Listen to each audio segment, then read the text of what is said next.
በስመ አብ ወወልድ ወመንፈስ ቅዱስ አሐዱ አምላክ አንድ አምላክ በሚሆን በአብ በወልድ በመንፈስ ቅዱስ አምነን ጥቅምት 22 ቀን በዚች ቀን ብልህ ጥበበኛ የሆነ ቅዱስ ወንጌላዊ ሉቃስ በሰማዕትነት አረፈ። ይህም ቅዱስ የከበረ ወንጌል ከመዘገባቸው ከ72 አርድእት ውስጥ የተቆጠረ ነው። እርሱም ወንጌልን ስለማስተማር በሥራው ሁሉ ሐዋርያት ጴጥሮስንና ጳውሎስን የሚያገለግላቸው ሆነ። ለታኦፊላም ወንጌልንና የሐዋርያትን ዜና የጻፈ ሉቃስ ነው። ቅዱሳን ጴጥሮስና ጳውሎስ ከተገደሉ በኋላ በሮሜ ሀገር የሚያስተምር ሆነ። በቀናች ሃይማኖት ይጸኑ ዘንድ ለምዕመናን መልእክት ይጽፍ ነበር።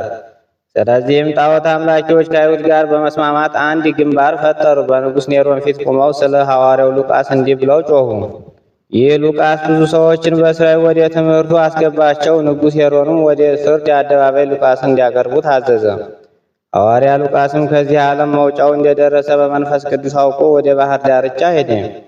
በዚያም ዓሣ የሚያጠምድ አንድ ሽማግሌ ሰው አገኘ። መጻሕፍቱንና ደብዳቤዎቹን ሰጠው።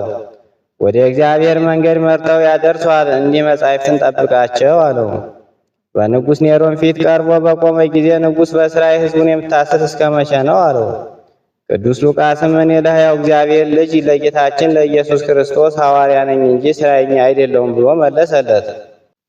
ንጉሥ ኔሮም ሁለተኛ እንዲህ አለው፣ እየጻፈች ሰዎችን የምታስት ይችን እጅህን እቆርጣታለሁ። ይህንን ብሎ የቀኝ እጁ እንዲቆርጡ አዘዘ።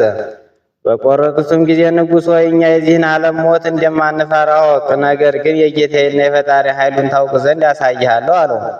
ይህም ብሎ የተቆረጠች የቀኝ እጁን በግራ እጁ አንስቶ ከተቆረጠችበት ቦታ ላይ አገናኝቶ እንደ ቀድሞ ወዲህነኛ አደረጋት።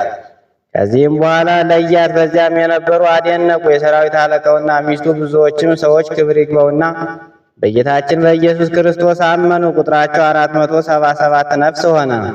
ንጉሡም ከቅዱስ ሉቃስ ጋር ራሶቻቸው እንዲቆረጡ አዘዘና ቆረጧቸው። የምስክርነት አክሊልንም በመንግሥተ ሰማያት ተቀበሉ። ከዚህም በኋላ የቅዱስ ሉቃስ ሥጋ በማቅ አበይት ውስጥ አድርገው ወደ ባህር ጣሉት። በእግዚአብሔር ፈቃድ ወደ አንድ ደሴት ደረሰ። ምዕመናንም አግኝተው ወስደው ገነዙት፣ በአማረ ቦታም አኖሩት። ለእግዚአብሔርም ምስጋና ይሁን። እኛንም በዚህ ሐዋርያ ጸሎት ይማረን፣ በረከቱ ከእኛ ጋር ትኑር ለዘላለሙ በእውነት አሜን።